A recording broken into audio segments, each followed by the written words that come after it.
1 second you're running late for something important. Maybe you forgot to charge your phone.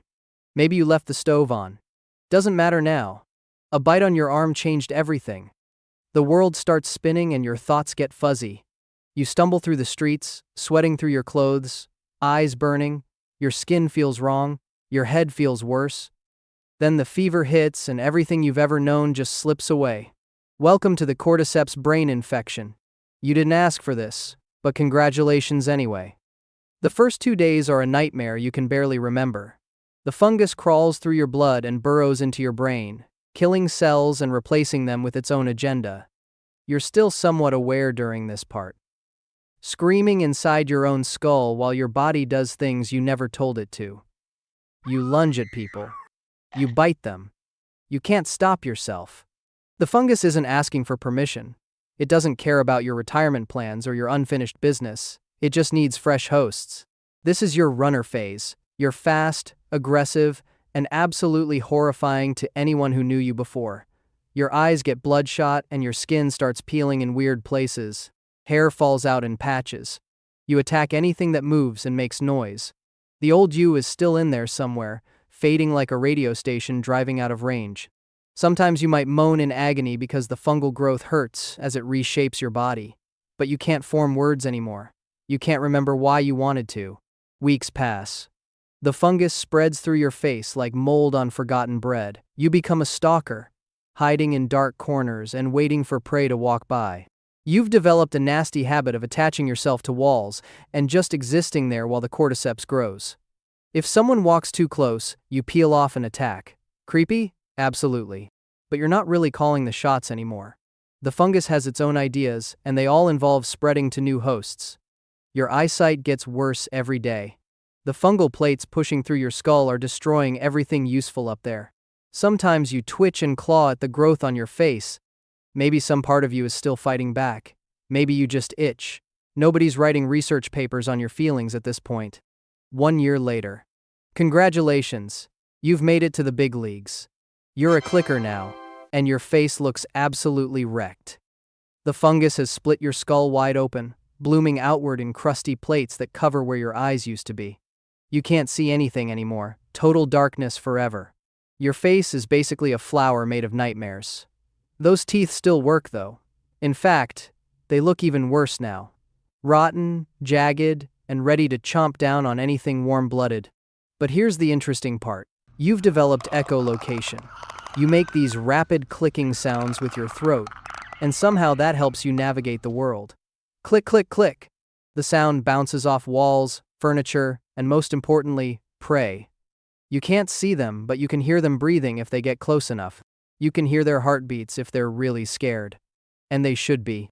Your body has changed in other ways too. The fungus has made you stronger than any regular person. You can grab someone and they're not getting away without help. Your grip is ridiculous. The fungal plates on your head have basically turned you into a walking tank. Shoot you in the face and you might just lose a chunk of mushroom. Your brain is protected underneath all that growth. Nice armor upgrade, even if the trade-offs were pretty severe. You spend your days standing in dark buildings, clicking and croaking, waiting for sounds. Sometimes you slouch in a corner and go dormant for hours or days. You're not thinking about anything during these moments.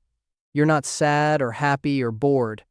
You're just existing, ready to activate the moment something interesting happens. A footstep, a cough, the clink of a bottle hitting the floor.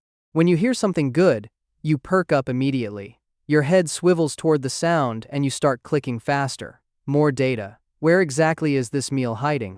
You take slow steps, arms slightly raised, making those horrible throat sounds. If you get close enough to confirm there's prey, everything changes. You go berserk. Arms flailing, roaring, charging forward with surprising speed for something that can't see where it's going. Here's the thing about your new life. You're really good at waiting. Patience is your whole personality now. You can stand in one spot for weeks if nothing comes by. The fungus doesn't get bored. It doesn't need entertainment. It just needs you alive long enough to spread the infection. And you're basically a biological weapon at this point, wandering around abandoned buildings and subway tunnels like a very aggressive mushroom that hates everything. The hunting parts are satisfying in a primal way you can't really describe anymore. When you finally grab something warm and sink your teeth in, there's a rush. Maybe that's the fungus rewarding you for doing your job. Maybe it's just instinct. Either way, fresh meat means the Cordyceps gets a new host, and the cycle continues. You're not eating for nutrition. You're spreading the plague one bite at a time. Sometimes you encounter others of your kind. Other clickers shuffling through the darkness, clicking away. You don't fight them because they're not prey. They're just coworkers at this point, all doing the same horrible job for the same fungal overlord. Occasionally, you'll encounter runners or stalkers too. Everyone kind of ignores each other unless there's uninfected meat nearby. Then it's chaos. Years go by, you've survived longer than most. The fungus keeps growing, getting thicker and heavier, your movements get a bit slower. Those fungal plates are really piling up now. Some clickers eventually transform into bloaters, these massive walking tanks covered in armor and able to throw chunks of toxic fungus at prey. That might be your future if you last long enough. Others become shamblers in wet environments, spewing acidic spores everywhere. Fun times ahead. But most clickers don't get that far. The world is dangerous even for something as nasty as you. Fire is bad news. Really bad news. That fungal armor doesn't do much against flames. Explosives aren't great either. And some survivors have figured out that a well-placed blade to the neck can end your clicking career permanently. You're tough, but not invincible. The saddest part, if sad is even the right word anymore, is that you can't really feel anything about any of this. The person you used to be is completely gone. No memories of birthdays or first kisses or that time you saw your favorite band live, just clicking and waiting and hunting and clicking some more. Your entire existence has been reduced to a few basic functions. Find prey, bite prey, spread fungus, repeat forever. Sometimes you twitch and claw at your face like you're trying to remove something that doesn't belong there. Maybe deep in whatever remains of your brain, some fragment of you is still resisting. Still fighting against the thing that's wearing your body like a costume. Or maybe that's just random nerve impulses from all the fungal growth pressing on your brainstem. Hard to say and impossible to prove either way. You stand in a dark hallway somewhere, head tilted, clicking softly, waiting for sounds, waiting for movement, waiting for your next chance to spread the infection that ended your life and started this new horrible one. This is what you do now. This is what you are. Forever. Or at least until someone with a shotgun gets close enough to end it. The really wild part is how long you can keep going.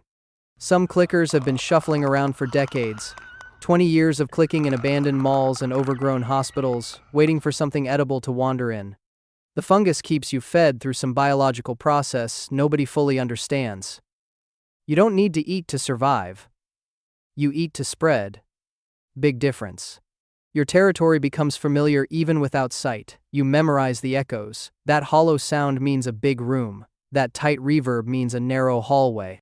You can tell the difference between concrete and carpet, between drywall and brick, all from the way your clicks bounce back. Your echolocation isn't perfect, nothing compared to actual bats, but it gets the job done. Anyone standing still within 10 feet is basically invisible to you, but the moment they move or breathe too loud, they light up on your radar. Speaking of radar, you've become extremely sensitive to noise. Gunshots make you crazy. The sound is so loud and sudden that you immediately charge toward it, ready to investigate. Survivors have learned to use this against you. Throw a bottle across the room and you'll wander over to check it out. Probably gonna do this every single time because learning isn't really your thing anymore. Some days are quieter than others. You might go weeks without encountering anything worth attacking. During these slow periods, you fall into dormancy. Standing there, swaying slightly, making occasional clicks just to keep track of your surroundings. The fungus conserves energy when there's no action. It's efficient in a horrible kind of way. Then one day you hear it. Breathing. Footsteps trying to be quiet but not quiet enough. Your head snaps toward the sound and you start your sequence. Click, click, click. Mapping the space. Finding the source. Getting closer. And somewhere in the back of your fungus-riddled mind, you hear those footsteps approaching. You start clicking faster. Game time. Your whole body tenses, arms raised, ready to grab and bite. Too bad you can't see the Molotov cocktail that's about to turn you into the world's ugliest bonfire. Should have stayed dormant.